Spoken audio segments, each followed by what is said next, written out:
Designtales is an interior design studio based out of Hyderabad, providing customized design solutions to a wide array of spaces ranging from residential to hospitality, retail, and commercial projects. The studio believes in designing spaces around a poetic concept that aims to tell stories of people and brands from a human-centric perspective. It works closely with vendors, contractors, designers, and consultants to tailor each detail that fits the concept. With its attention to detail and commitment to doing right by the client, Designtales has executed over 32 projects across South India. It will be an absolute pleasure to have you here, interior designer Meghana Nimmagadda. Please give a round of applause. It will be lovely to hear your journey.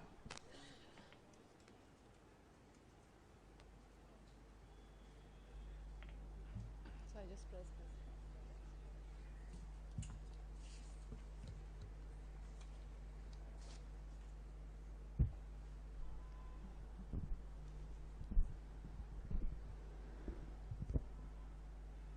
Okay, I hope all of you can hear me. Hello everyone, my name is Meghana Nimmagadda. I'm the CEO and founder of Designtales.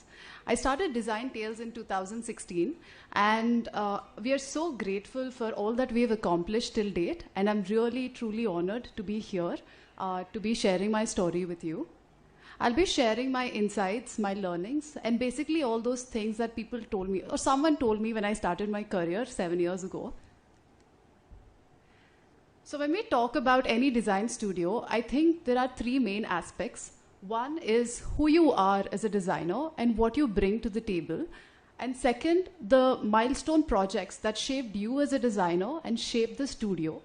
And finally, the process of how you do these projects. This includes the systems you have in place, the communication channels, and the protocols you have in place of how you do it. So let's start with who I am as a designer. I studied engineering from BITS Pilani, Dubai, followed by masters in interior design from Pratt.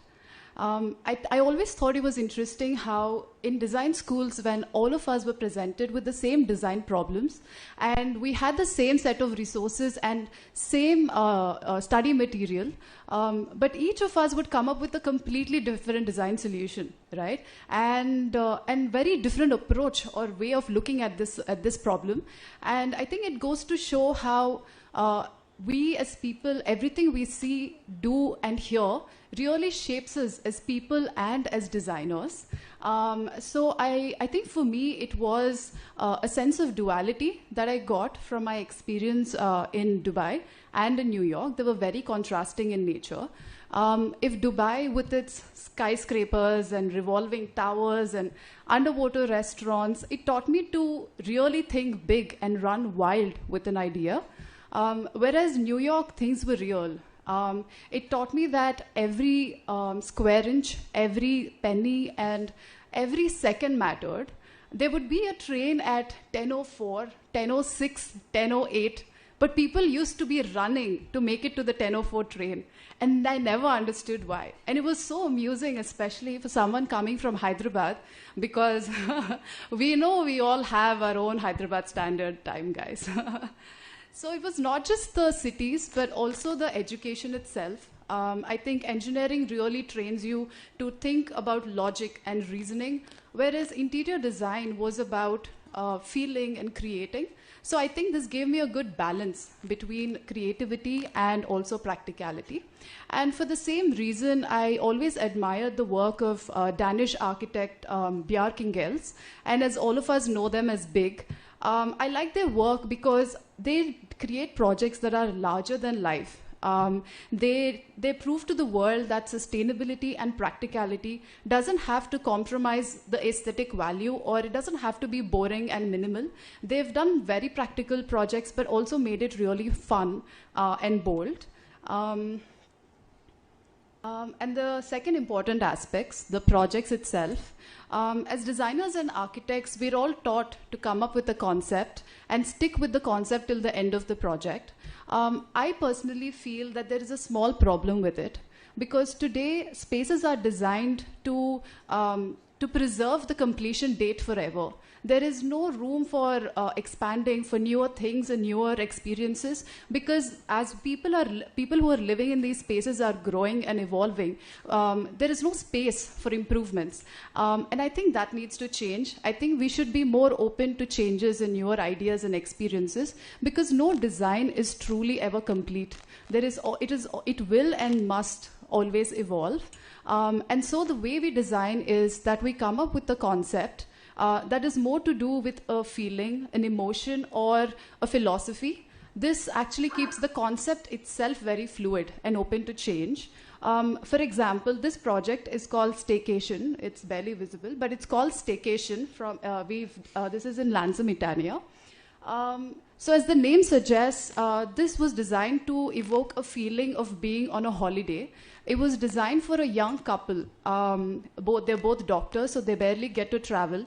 So it was designed for them to kind of evoke this feeling of being on a holiday. So we treated this project with bold colors and patterns. And we treated the entire living room, the dining and the bar area ceiling with green texture paint. It was not easy to convince the client of this. But in the end, it paid off because we were able to create not just a home, but an escape for this busy couple.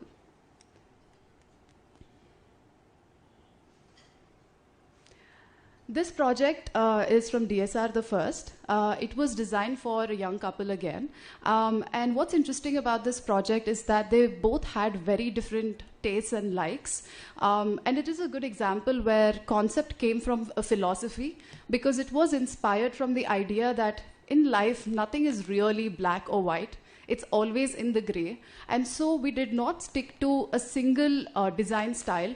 We were experimenting with a lot of juxtaposition. If you can see, we juxtapose a lot of traditional wooden and wicker elements. That door is made of wicker.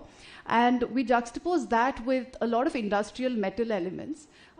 So it was really interesting to explore how we were breaking so many rules that we learned in college, but still try to maintain a sense of rhythm and try to create a visual balance. So this has been an exciting experience for us.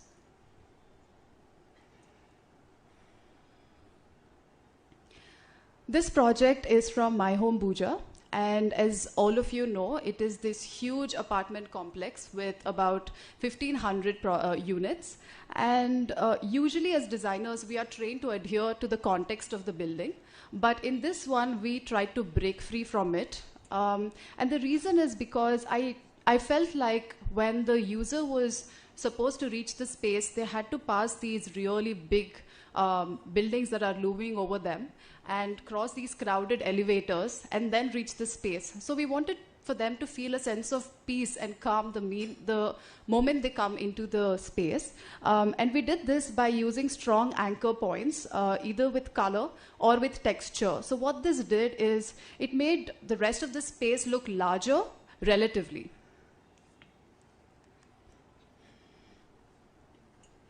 Coming to the next important aspect, it's the process.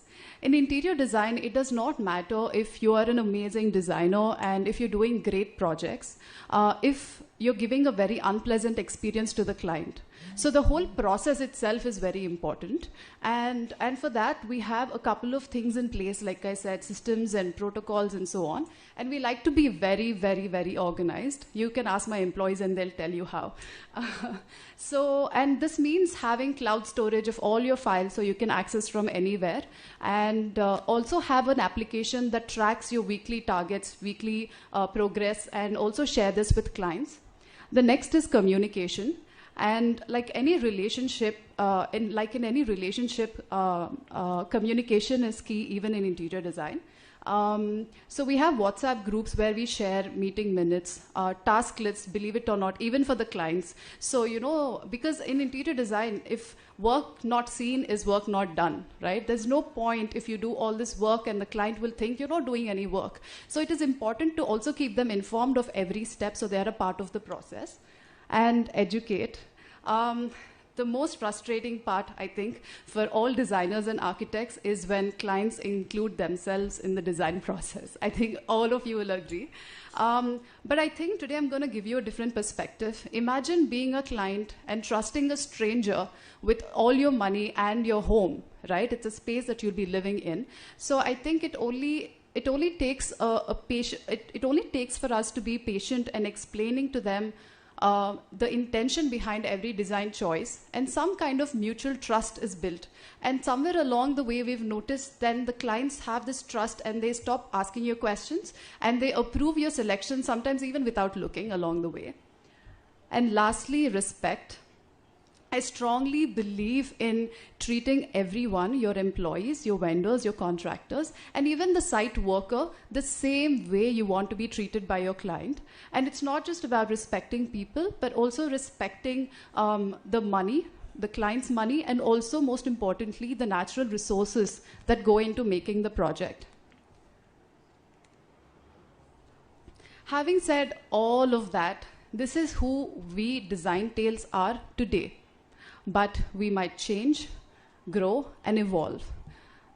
This moment where I'm giving you this presentation itself would have changed me as a designer some way and changed my studio in some way, because the only thing permanent in this world is change. And it is changing at a very fast pace. We are changing the very DNA of our planet, and we are creating machines that are going to take over all of us with artificial intelligence. And so the only thing that is going to set us apart from machines is not the brain, not the intelligence, but the feelings and emotions. So let's design for people. Let's design to evoke emotion, to ignite hope, make better choices, conscious choices, save the planet, and always, always believe in magic. Because like Albert Einstein once said, there are only two ways to live your life. One is as if nothing is a miracle, and the other is as if everything is a miracle. Thank you.